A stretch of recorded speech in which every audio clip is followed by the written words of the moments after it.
Well, howdy! I'm Dimp, and this is the SNES controller. You know, Nintendo had already had it figured out. I mean, look at this thing. It's comfortable. Triggers, face buttons, a D-pad. It's got everything a man needs and more. 35 years later, it's honestly surprising how little this basic format has changed. I mean, Sony still uses it, Microsoft still uses it, even most new controllers still follow the same basic design philosophy because usually, once a company finds something that works, they stick with it. Usually. What happened? Now here's the weird part. The Nintendo 64 controller actually isn't that bad. I genuinely like this thing. It gave us some of the best franchises of all time. Super Mario 64, Ocarina of Time, Smash Bros. Anyone? Some of my most favoriteest franchises of all time, which somehow makes its existence even weirder. Because this already solved the problem. For most companies, hardware evolves in a pretty predictable way. You find something the players like, keep the same general design intact, and improve it little by little over the years. Better triggers, better batteries, new ergonomics, usually little changes here and there, around the edges, but never a complete redesign. The PlayStation controller has looked pretty much the same for the last 30 years. The Xbox controller has even kept the same basic shape over the last 4 generations. Once people learn a controller, they'd rather not have to earn another degree. And sure, it makes sense for each company's controller to have its own little quirks. PlayStation's DualShocks had touch sensors on the back for a little while there. The Xbox 360 had analog triggers like the GameCube. But for the last 40 years, Nintendo's been a little bit like the weird kid who makes being weird his entire personality. I'm not technically a kid though, so this doesn't count. With the N64 controller, Nintendo redefined what quirky gaming company could really mean. While they didn't invent every modern controller feature, they did help prove that this basic arrangement of 4 face buttons and shoulder buttons was one worth building around. Once developers began designing games for that layout, it quickly and quietly became one of the industry's standards. Congratulations everyone, we have invented 2 buttons that you cannot see.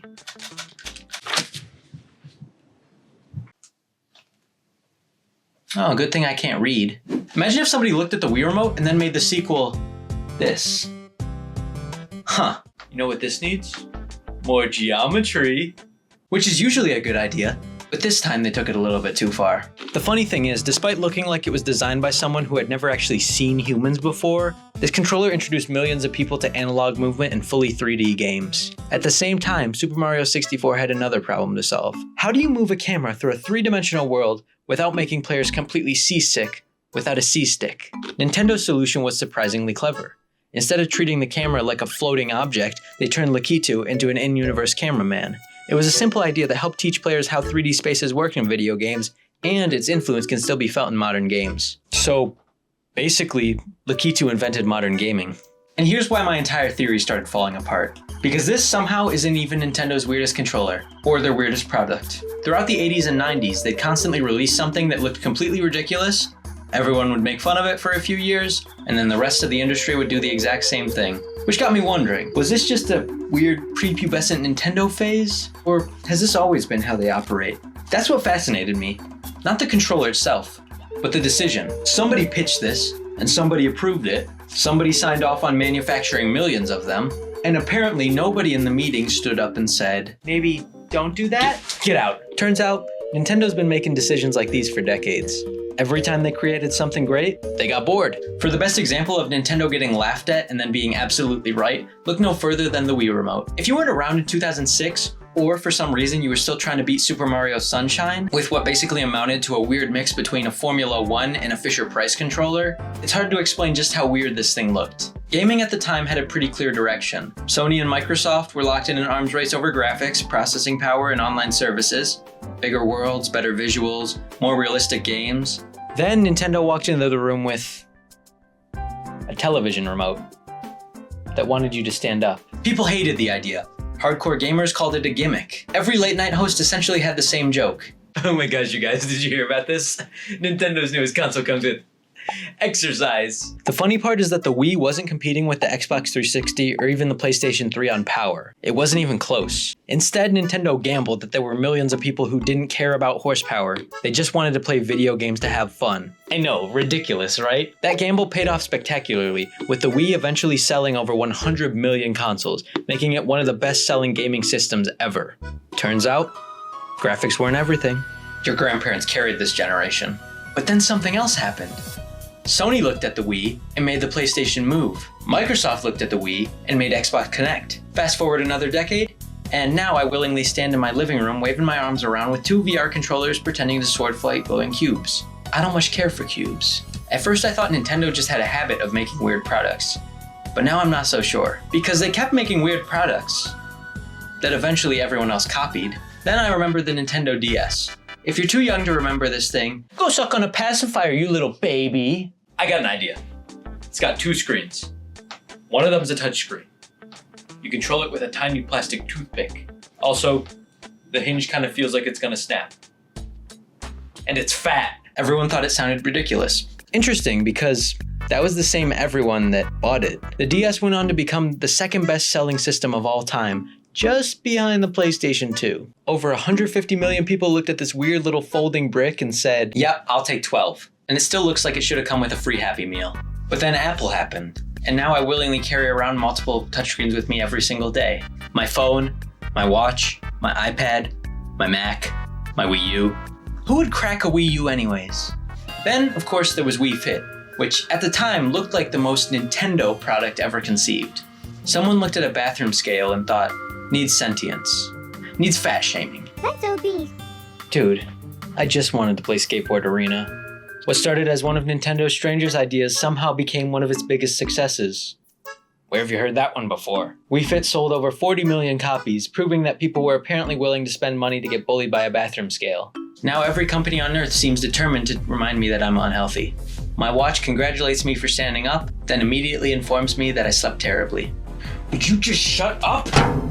Finally, I thought I'd found it. An actual failure.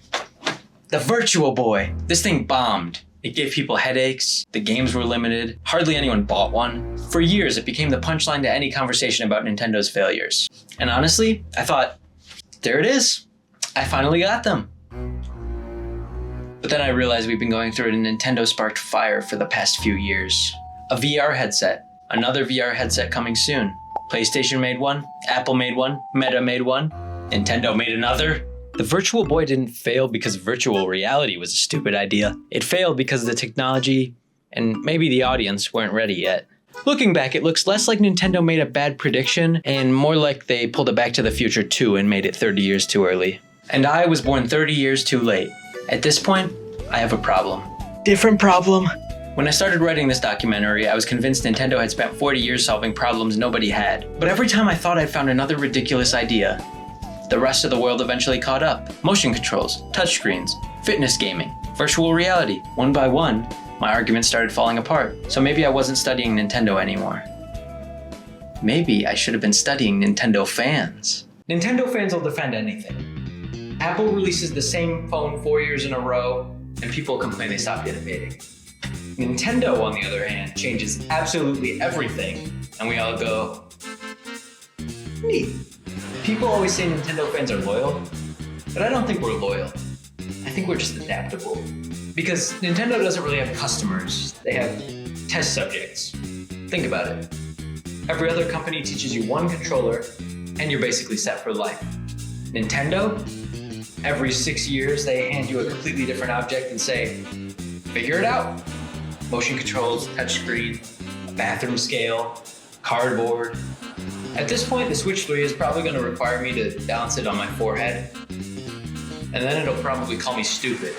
The audience laughed, which is pretty unfortunate because I wasn't really joking anymore. I'd gone through decades of Nintendo hardware, and every time I thought that I'd found proof that the company had completely lost its mind, history kept proving me wrong. So I'll change my strategy. I'm done looking for weird Nintendo ideas, because weird clearly isn't enough. Nintendo fans don't even buy consoles, they adopt experiments. Xbox fans are like, yeah, I picked up the new Xbox. Nintendo fans are like, cardboard fishing rod, spent 1.2 Ulysses on it. I'm looking for failures, not products people didn't understand, not things that were ahead of their time. An actual, honest to goodness gracious, Wii Speak. A microphone that worked in one game. Shoot, it was a good game. Nintendo has always had this habit of building hardware around one specific user experience rather than trying to make something universal. Wii Speak wasn't really designed to compete with Xbox Live. It existed because Nintendo wanted voice chat to feel like another toy sitting in your living room. Whether that was a good idea that needed to be brought back is another conversation entirely. The e-reader. Nintendo made trading cards that you swipe through your Game Boy Advance to unlock in-game DLC. Shoot. That's actually kind of neat. What about the Power Glove? This was a genuine disaster. It barely worked. The controls were inaccurate. Finally, a genuine failure. Apple Vision, VR hand tracking, PlayStation VR. Just shut up. Okay, r.o.b, a robot that barely even played games. Who wanted this? After the video game crash of 1983, toy stores wanted absolutely nothing to do with video game consoles. So Nintendo disguised the NES as a toy by bundling it with a little robot. It wasn't really about the robot, it was about getting the console onto store shelves. That's actually genius. Amiibo, plastic figures. Surely no one was gonna buy little plastic statues that only worked in a handful of games. Right? Well, as it turns out, Nintendo has sold well over 100 Amiibo. To me, they have sold over 100 million Amiibo worldwide.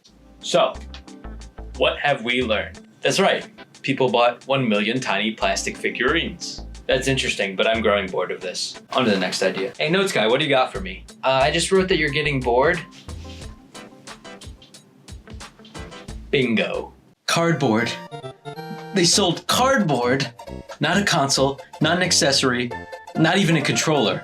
An arts and crafts project. This has to be it. I can't lose to cardboard. You bought sheets of cardboard and folded them yourself into a piano, a fishing rod, a steering wheel. Half the internet spent a week making fun of it. I was right there with them because it's cardboard. Yes! I finally did it! Wait. Nintendo got bored. And now engineering classes have started using Nintendo Labo to teach rapid prototyping to little kids. Schools began incorporating it into STEM programs. Makerspaces loved it because cardboard is one of the fastest and cheapest ways to test physical designs before manufacturing them. The exact thing that everyone laughed at was quietly becoming a teaching tool. But once again, they leaned on robots to try something new. I can't justify spending 0.6 Ulysses on this.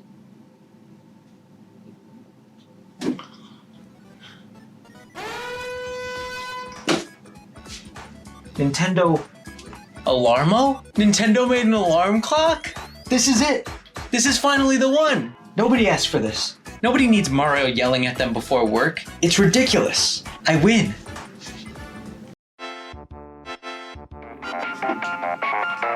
Sleep score available.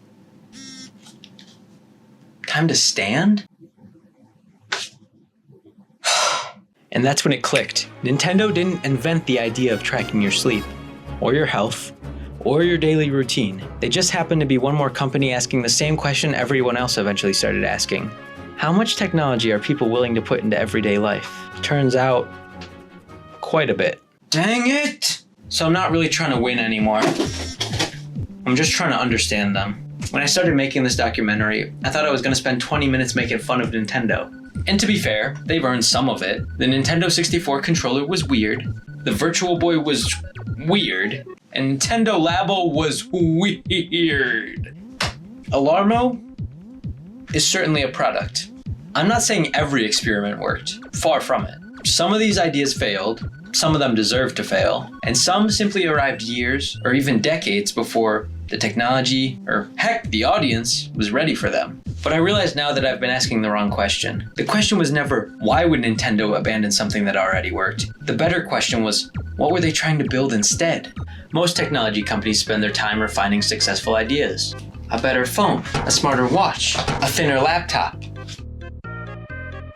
There's absolutely nothing wrong with that. In fact, it's usually the smartest business decision a company can make. Once people become comfortable with a product, especially technology, changing it too much can do more harm than good. Nintendo has never seemed particularly interested in consistency. Instead, they keep asking questions that sound ridiculous. What if games use motion controls? What if everyone had a touchscreen? What if exercise was a video game? What if cardboard became a controller? Most of those ideas sound absurd on paper, until you realize that in reality, they're still absurd. But just absurd enough to make you think, Sleep over in the Best Buy parking lot. Earlier, I said that Nintendo had already had it figured out. But maybe they never thought they had. Maybe they were the only major company willing to assume that there was still a better answer waiting to be discovered. And after looking through nearly 40 years of Nintendo hardware, I don't think Nintendo is particularly good at predicting gaming trends. Because over and over again, they build products for a world that doesn't exist yet. But either way, they continue to ask the question, what if? Nintendo never changed, but the rest of the world finally caught up. Also, please stop reinventing sleep. I'm so tired.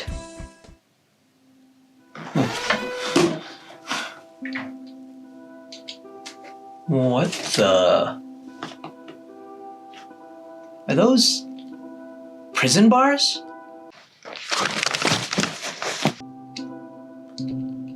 Well, I'm still Dimp.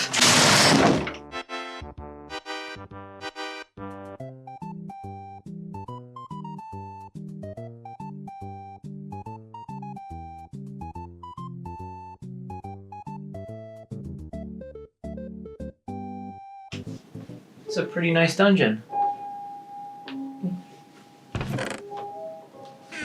Could be a lot worse.